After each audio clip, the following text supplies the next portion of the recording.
ವೇದವ್ಯಾಸಗುಣಾವಾಸ ವಿದ್ಯಾಧೀಶ ಸತಾಂ ವಶ ಮಾಂ ನಿರಾಶಂ ಗತಕ್ಲೇಶಂ ಕುರ್ವನಾಶಂ ಹರೇ ನಿಶಂ ವಿಜಾನತಾಮವಿತ್ತಸ್ಯ ಮಧ್ವಸ್ಯ ಜಗತಿ ಗುರೋಃ ಪೂರ್ವಾಚಾರ್ಯಮಹಿಷ್ಠಾನಾಮಿಯಂ ಪ್ರಣತಿಮಾಲಿಕಾಂ ದುರ್ವಾದಿಧ್ವಾಂತರವಯೇ ಸಜ್ಜನೇಂದೀವರೇಂದವೇ ಶ್ರೀರಾಘವೇಂದ್ರ ಗುರವೇ ನಮೋತ್ಯಂತ ದಯಾಳವೇ. ಮಹಾಭಾರತ ತಾತ್ಪರ್ಯ ನಿರ್ಣಯ ಆಶಯ ಸಂಗ್ರಹ ಅನ್ನುವ ರಾಘವೇಂದ್ರ ಸ್ವಾಮಿಗಳ ಕಿರುಕೃತಿಯ 13ನೆಯ ಶ್ಲೋಕವನ್ನು ನಾವಿಂದು ನೋಡಲಿದ್ದೇವೆ.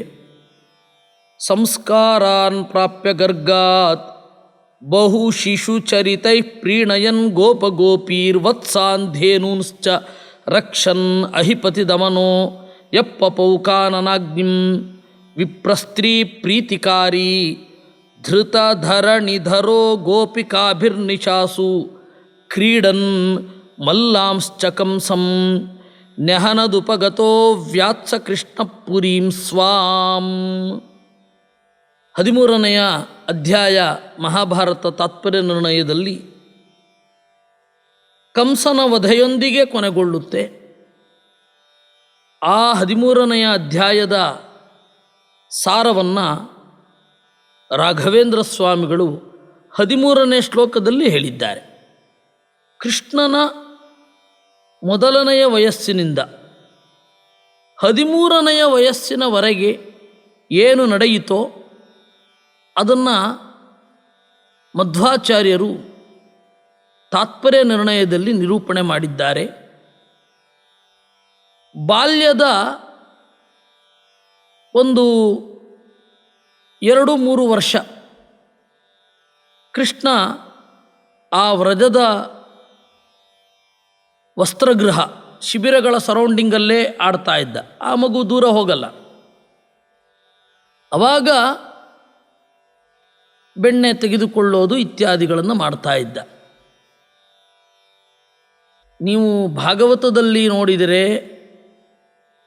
ಮತ್ತು ಎಲ್ಲ ಕಡೆ ನೋಡಿದರೆ ಒಂದು 3 ವರ್ಷ ಹಾಗೆ ಬೆಣ್ಣೆ ಕದ್ದಿದ್ದಾನು. ಅದು ಅವನ 5ನೇ ವಯಸ್ಸಿನ ತನಕ. 5ನೇ ವಯಸ್ಸಿಗೆ ಅವನು ಕರು ಕಾಯಲಿಕ್ಕೆ ವ್ರಜಾದ ಸ್ವಲ್ಪ ಆಚೆ ಹೋಗಿ ಬರ್ತಾ ಇದ್ದ.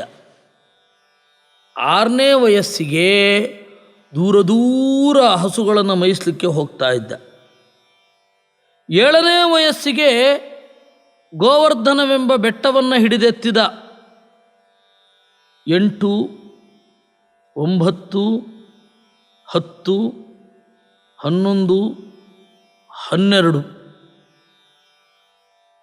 ಆಗ ಬಹಳ ಜನ ದೈತ್ಯರನ್ನು ಕೊಂದು ಹಾಕಿದ. ವೃಂದಾವನ ಅಂತ ಏನು ಹೇಳ್ತೇವೆ, ಆ ವೃಂದಾವನದ ಕಡೆಗೆ ಗೋಪಾಲಕರನ್ನು ಕರ್ಕೊಂಡು ಹೋಗಿದ್ದು ಕೃಷ್ಣ. ಅದು ವ್ಯವಸ್ಥೆ ಹೀಗೆ. ವ್ರಜ ಅಂದರೆ ಅಲೆಮಾರಿ ಹಳ್ಳಿ. ಕಾಡಿನ ಒಂದು ಭಾಗದಲ್ಲಿ ಹಸುಗಳನ್ನು ಮೇಯಿಸುವುದು, ಅಲ್ಲಿ ಹಸುಗಳ ಎಲ್ಲ ಯೋಗಕ್ಷೇಮವನ್ನು ನೋಡಿಕೊಳ್ಳುವುದು, ಆ ವಂಶವೃದ್ಧಿ ಆಗತ್ತೆ. ಅದಾದ ಮೇಲೆ ಕಾಡಿನ ಈ ಭಾಗವನ್ನು ಬಿಟ್ಟು ಈ ಭಾಗಕ್ಕೆ ಹೋಗಬೇಕು. ಆ ಭಾಗ ಅದನ್ನು ವೃಂದಾವನ ಅಂತ ಕರೀತಾ ಇದ್ರು. ವ್ರಜ ಅನ್ನೋದು ಅಲ್ಲಿಗೆ ಮೂವ್ ಆಗಬೇಕು. ಮೂವ್ ಆಗ್ತಾ ಇರಲಿಲ್ಲ. ಯಾಕೆ ಅಂದರೆ ಅಲ್ಲಿ ಎಲ್ಲ ರಾಕ್ಷಸರು ಇರ್ತಿದ್ರು. ದೇವರೇನು ಮಾಡಿದ, ತನ್ನ ಮೈಯಿಂದ ತೋಳಗಳನ್ನು ಸೃಷ್ಟಿ ಮಾಡಿದ. ಆ ತೋಳದ ಭಯದಿಂದ ಗೋಪಾಲಕರು ಅನಿವಾರ್ಯವಾಗಿ ವೃಂದಾವನದ ಕಡೆಗೆ ಹೋದರು.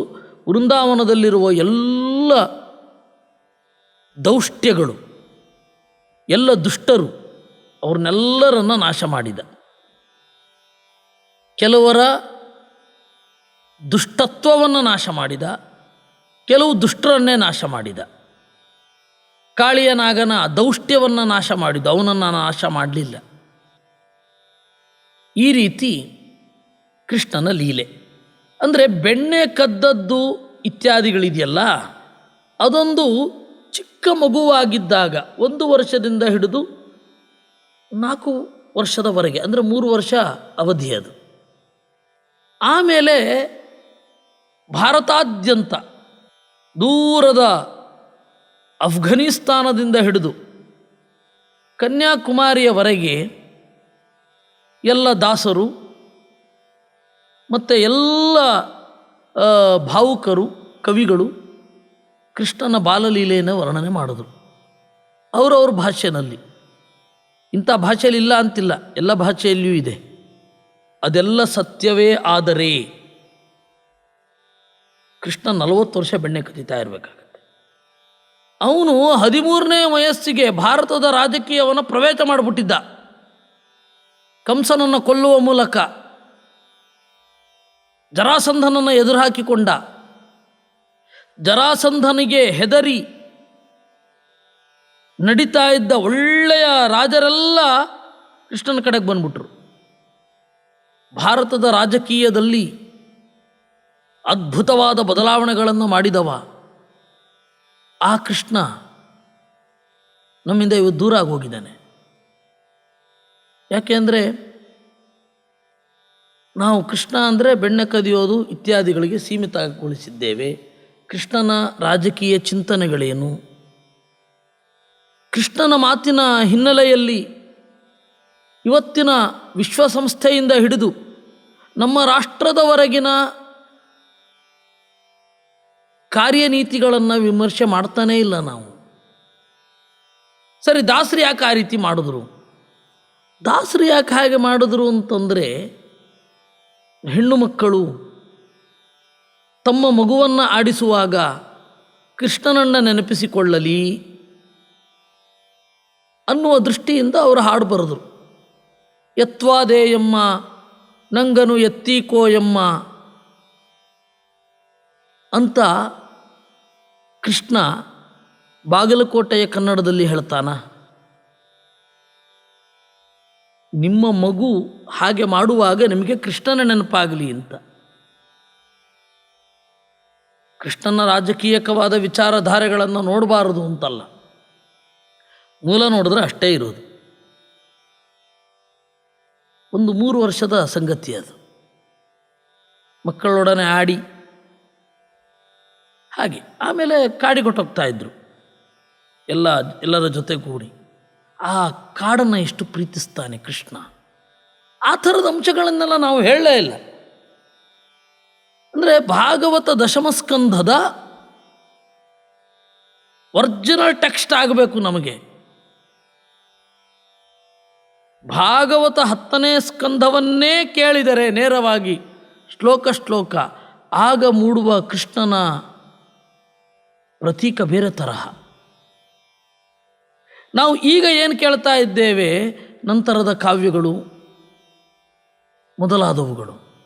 ನಮಗೆ ಕೃಷ್ಣ ಅಂದರೆ ಬರೇ ಕಳ್ಳ. ನಾವು ದೇವರು ಪರದೇವತೆ ಅಂತಲೇ ನೋಡ್ತೇವೆ. ಆದರೆ ಕೃಷ್ಣನನ್ನು ಒಬ್ಬ ರಾಜಕೀಯ ಗುರುವಾಗಿಸಿಕೊಳ್ಳುವ ಅವಕಾಶ ತಪ್ಪಿ ಹೋಗಿದೆ ನಮಗೆ. ಕೃಷ್ಣನನ್ನು ಹಾಗೆ ತಿಳ್ಕೊಳ್ಳಿಕ್ಕೆ ಪ್ರಯತ್ನ ಪಡಿ. ದಶಮಸ್ಕಂಧ ಮತ್ತು ಏಕಾದಶ ಸ್ಕಂಧಗಳಿಂದ ಕೃಷ್ಣನನ್ನು ತಿಳ್ಕೋತೇವೆ. ಕೃಷ್ಣ ದಯವಿಟ್ಟು ಅದನ್ನು ನಮಗೆ ಕೊಡು. ಕೃಷ್ಣನನ್ನು ತಿಳ್ಕೊಳ್ಬೇಕಾದ್ರೆ ನೀವು ಮಹಾಭಾರತ ಮತ್ತು ಭಾಗವತದ 10ನೇ ಸ್ಕಂಧ ಮತ್ತು 11ನೆಯ ಸ್ಕಂಧ ಅದರ ಮೂಲಕ ನಾವು ತಿಳ್ಕೋತೇವೆ. ಅಲ್ಲಿಯ ಶ್ಲೋಕ. ಯಾಕೆಂದರೆ ಕೃಷ್ಣನ ಆ ರಾಜಕೀಯ ತತ್ವದ ವಿವೇಚನೆ ನಮಗೆ ಗೊತ್ತಿಲ್ಲ. ಕೃಷ್ಣನನ್ನು ರಾಜಕೀಯದ ಮಾಡೆಲ್ಲಾಗಿ ನಾವು ಮಾಡ್ಕೊಳ್ಳಿಕ್ಕಾಗ್ತಾ ಇಲ್ಲ. ಹಾಗೆ ನೋಡ್ತೇನೆ ಸಂಕಲ್ಪ ಮಾಡಿ ಸಮಯ ಬಂತು ಅಂತ ಹೇಳ್ತಾ ಇದ್ದೇನೆ. ಇಲ್ಲಿ 13ನೆಯ ಶ್ಲೋಕದ ಇನ್ನೊಮ್ಮೆ ನುಡಿಯನ್ನು ನುಡಿದು ಮತ್ತೆ ನಾನು ಇದಕ್ಕೆ ಪ್ರವೇಶ ಮಾಡುತ್ತೇನೆ. ಗರ್ಗಾತ್ ವಸುದೇವ ಕಳುಹಿಸಿದ ಗರ್ಗರಿಂದ ಸಂಸ್ಕಾರಾನ್ ಪ್ರಾಪ್ಯ, ನಾಮಕರಣ ಮೊದಲಾದ ಸಂಸ್ಕಾರಗಳನ್ನು ಪಡೆದು, ಬಹು ಶಿಶುಚರಿತೈ, ಬಹಳ ಮಕ್ಕಳ ನಡೆಗಳಿಂದ, ಗೋಪ ಗೋಪೀ, ವ್ರಜದ ಗಂಡು ಹೆಣ್ಣುಗಳನ್ನು, ವತ್ಸಾನ್ ಕರುಗಳನ್ನು, ಅವರೆಲ್ಲರನ್ನು ಪ್ರೀಣಯನ್ ಸಂತಸಗೊಳಿಸುತ್ತಾ, ಕರುಗಳನ್ನು ಹಸುಗಳನ್ನು ರಕ್ಷಣೆ ಮಾಡ್ತಾ. ಬಹಳ ಅರ್ಥ ಇದೆ ಇದಕ್ಕೆ. ಯಾಕೆಂದರೆ ಕರುವಿನ ರೂಪದಲ್ಲಿ ಒಬ್ಬ ಅಸುರ ಇದ್ದ, ಗೂಳಿಯ ರೂಪದಲ್ಲೆಲ್ಲ ಅಸುರರು ಬಂದ್ಬಿಟ್ಟಿದ್ರು. ಒಂದು ಜೆನೆಟಿಕಲ್ ಕಂಟಾಮಿನೇಷನ್, ಜೈವಿಕ ತಳಿಯನ್ನು ಶುದ್ಧಿ ಮಾಡಿದ ಕೃಷ್ಣ ಅವರನ್ನು ಕೊಲ್ಲುವ ಮೂಲಕ. ಅಹಿಪತಿ ದಮನಃ, ಕಾಳಿಯ ನಾಗನನ್ನು ತುಳಿಯುವ ಮೂಲಕ ನೀರನ್ನು ಶುಚಿಗೊಳಿಸಿದ. ನೋಡಿ, ಕರುಗಳ ಸಂತತಿಯನ್ನು, ಹಸು ಮತ್ತು ಗೂಳಿಗಳ ಸಂತತಿಯನ್ನು ನೇರ್ಪು ಮಾಡಿದ. ಆ ಜೆನೆಟಿಕಲ್ ಕಂಟಾಮಿನೇಷನ್ ಏನಿದೆ ಅದನ್ನು ತೆಗೆದ. ನೀರನ್ನು ಶುಚಿಗೊಳಿಸಿದ. ಕ್ಲೀಂ ಕೃಷ್ಣಾಯ ನಮಃ, ಕ್ಲೀನರ್. ಯಪ್ಪಪೌ ಕಾನನಾಗ್ನಿಂ, ಕಾಳ್ಗಿಚ್ಚನ್ನು ಕುಡಿದ. ವಿಪ್ರಸ್ತ್ರೀ ಪ್ರೀತಿಕಾರಿ, ವೇದದ ಹೊರಗಿನ ಆಚರಣೆಯನ್ನು ಮಾಡುತ್ತಾ ಒಳಗಿನ ಸಾರ ಗೊತ್ತಿರದ ಗಂಡಂದಿರನ್ನು ಬಿಟ್ಟು ಬಂದ ಬ್ರಾಹ್ಮಣ ಸ್ತ್ರೀಯರ ಪೂಜೆಯನ್ನು ಸ್ವೀಕರಿಸಿ ಅವರಿಗೆ ಸಂತೋಷ ಉಂಟು ಮಾಡಿದ. ಮದದಿಂದ ಇಂದ್ರನ ರಕ್ಷಣೆಗಾಗಿ, ಅದು ಅಭಿಪ್ರಾಯ. ಮದದ ಹಿನ್ನೆಲೆಯಲ್ಲಿ ಇಂದ್ರನಿಗೆ ಪಾಪ ಬರಬಾರದು ಅಂತ ಅವನ ಅಹಂಕಾರವನ್ನು ನಾಶ ಮಾಡಲಿಕ್ಕಾಗಿ ಧೃತಧರಣಿಧರ ಬೆಟ್ಟವನ್ನು ಮೇಲೆತ್ತಿದ. ಅವಾಗಲೇ ಊರಿಗೆ ಒಂದು ಜಾತ್ರೆ ಅನ್ನುವ ಜಾನಪದ ಈವೆಂಟನ್ನು ಜಗತ್ತಿಗೆ ಪರಿಚಯಿಸಿದ. ನಿಜವಾಗಿಯೂ ಎಲ್ಲರೂ ಜನಪದ ಬೇರೆ ವೈದಿಕ ಬೇರೆ ಅಂತಾರೆ. ವೈದಿಕದಿಂದಲೇ ಜನಪದ ಹೊರಟಿರೋದು. ಕೃಷ್ಣ ಒಂದು ಜಾನಪದ ಈವೆಂಟ್, ವರ್ಷಕ್ಕೊಂದು ಜಾತ್ರೆ ಆಗಬೇಕು ಒಂದು ಊರಿನಲ್ಲಿ, ಆಗ ಊರಿನ ಒಗ್ಗಟ್ಟು ಇರುತ್ತೆ. ಜಾತ್ರೆಯನ್ನು ಆಗಗೊಳಿಸಿದ್ದು ಕೃಷ್ಣ. ಮೊದಲು ಉಪರಿಚರ ವಸು, ಅದಾದ ಮೇಲೆ ಕೃಷ್ಣ. ಗೋಪಿಕಾಭಿರ್ ನಿಶಾಸು ಕ್ರೀಡನ್, ಗೋಪಿಕೆಯರ ಜೊತೆಗೆ ರಾತ್ರಿ ಆಡಿದ. ನೋಡಿ, ಯಾವಾಗ ಆಡಿದ್ದು? ಇದೆಲ್ಲ ಮಾಡಿದ ಮೇಲೆ. ಆವಾಗ ಕೃಷ್ಣ ದೇವರು ಅಂತ ಗೊತ್ತಾಗಿತ್ತು ಅವರಿಗೆ. ಮಲ್ಲಾನ್ಶ್ಚ ಕಂಸನ್ ನೆಹನತ್, ಮಲ್ಲರನ್ನು ಕೊಂದ, ಕಂಸನನ್ನು ಕೊಂದ. ಆಮೇಲೆ ಉಪನಯನ ಮಾಡಿಕೊಂಡು ಮರಳಿ ಬಂದು ಪಟ್ಟಣಕ್ಕೆ ಬಂದ. ಪಟ್ಟಣದಲ್ಲಿ ಇದ್ದ. ಹಾಗೆ ಪಟ್ಟಣಕ್ಕೆ ಮರಳಿದ, ಘರ್ವಾಪಸಿ. ಹೀಗೆ ಸ್ವಾಂ ಪುರೀಂ ಉಪಗತಃ ಕೃಷ್ಣ ಅವ್ಯಾತ್, ತಮ್ಮ ಪಟ್ಟಣಕ್ಕೆ ಮರಳಿದ ಕೃಷ್ಣ ಅಂದರೆ ಮಧುರೆಗೆ ಮರಳಿದ ಕೃಷ್ಣ ನಮ್ಮನ್ನು ರಕ್ಷಿಸಲಿ. ಹೀಗೆ 13ನೆಯ ಶ್ಲೋಕ ಆಯಿತು. ಇನ್ನು 14ನೆಯ ಶ್ಲೋಕ. ಪಿತ್ರೋರ್ಬಂಧಂ ನಿರಸ್ಯ ಕ್ಷಿತಿಪತಿಮಕರೋದುಗ್ರಸೇನಂ ಗುರೋರ್ಯಃ ಪುತ್ರಂ ಪ್ರಾದಾತ್ಪರೇತಂ ಯುಧಿ ಜಿತ ಜರಾಸಂಧ ಪೂರ್ವಾರಿವರ್ಗಃ ಪಾರ್ಥಾನ್ ಪಿತ್ರಾ ವಿಹೀನಾನ್ ಉಪಗತ ನಗರಾನ್ ಯಸ್ತ್ವಜೋಪಾದ್ವಿಪದ್ಭ್ಯೋ ನಂದಾದೀನ್ ಉದ್ಧವೋಕ್ತ್ಯಾ ಗತ ವಿರಹ ಶುಚಃ ಕಾರಯನ್ ಸೋವತಾನ್ಮಾಂ. ಪಿತ್ರೋಹ ಬಂಧಂ ನಿರಸ್ಯ, ತಂದೆ ತಾಯಿಗಳ ಬಂಧನವನ್ನು ಬಿಡಿಸಿದ. ಕಂಸನನ್ನು ಕೊಂದ ಮೇಲೆ ತಂದೆ ತಾಯಿಗಳ ಬಂಧನವನ್ನು ಬಿಡಿಸಿದ. ಉಗ್ರಸೇನನನ್ನು ರಾಜನನ್ನಾಗಿ ಮಾಡಿದ. ಅಲ್ಲಿಯೂ ಒಂದು ಮಾತು ಬರುತ್ತೆ. ಉಗ್ರಸೇನನಿಗೆ ಒಂದು ಆತಂಕ ಇತ್ತು, ಕೃಷ್ಣ ರಾಜ ಆಗ್ತಾನೋ ಏನೋ ಅಂತ. ಅದಕ್ಕೆ ಕೃಷ್ಣ ಹೇಳಿದ, ನನಗೇನು ರಾಜ ಆಗುವ ಬಯಕೆ ಇಲ್ಲ, ಹರಿವಂಶದಲ್ಲಿದೆ. ವನೇ ಸುಖಂ ಚರಿಷ್ಯಾಮಿ ವನಚಾರಿ ಯಥಾ ಗಜಃ. ನನಗೆ ಫ್ರೀಲ್ಯಾನ್ಸ್ ಆಗಿ ಮಾಡುವ ಕೆಲಸ ಬಹಳ ಇದೆ. ಕಾಡಿನಲ್ಲಿ ಸುಖವಾಗಿ ಆನೆಯಂತೆ ತಿರುಗಾಡಿಕೊಂಡಿರ್ತೇನೆ.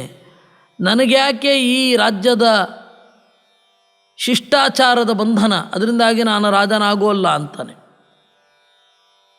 ಉಗ್ರಸೇನನನ್ನು ರಾಜನಾಗಿ ಮಾಡಿದ್ದು.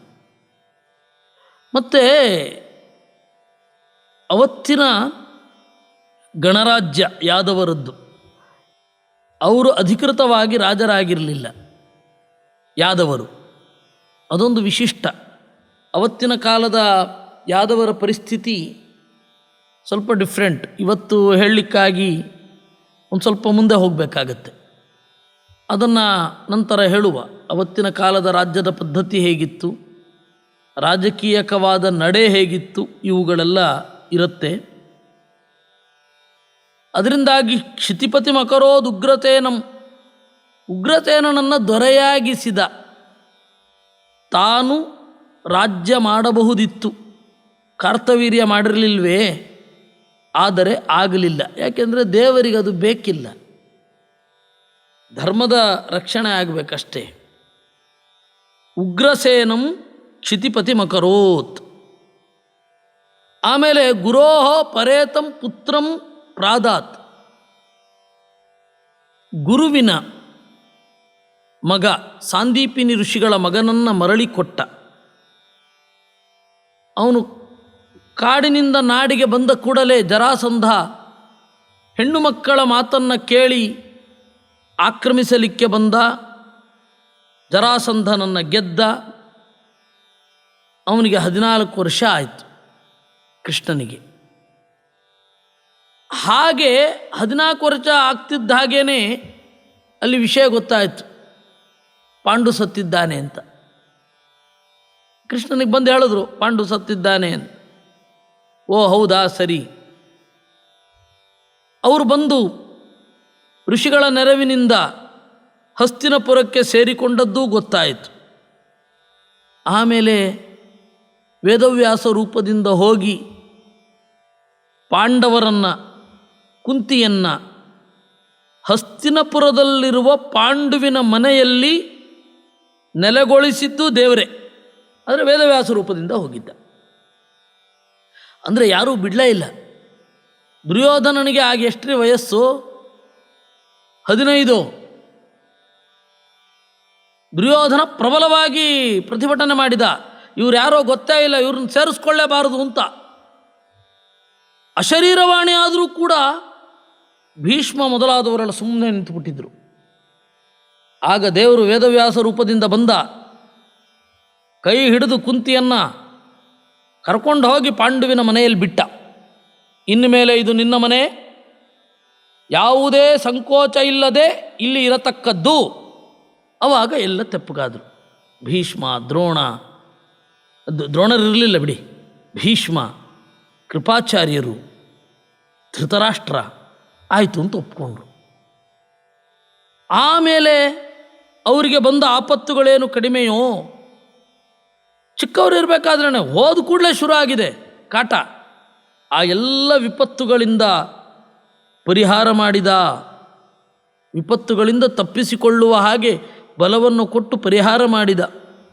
ನಂದಾದೀನ್ ಉದ್ಧವೋಕ್ತ್ಯ ಗತ ವಿರಹ ಶುಚಃ ಕಾರಯನ್ ಸೋವತಾನ್ಮಾಂ. ಆಮೇಲೆ ಕೃಷ್ಣ ಏನು ಮಾಡಿದ?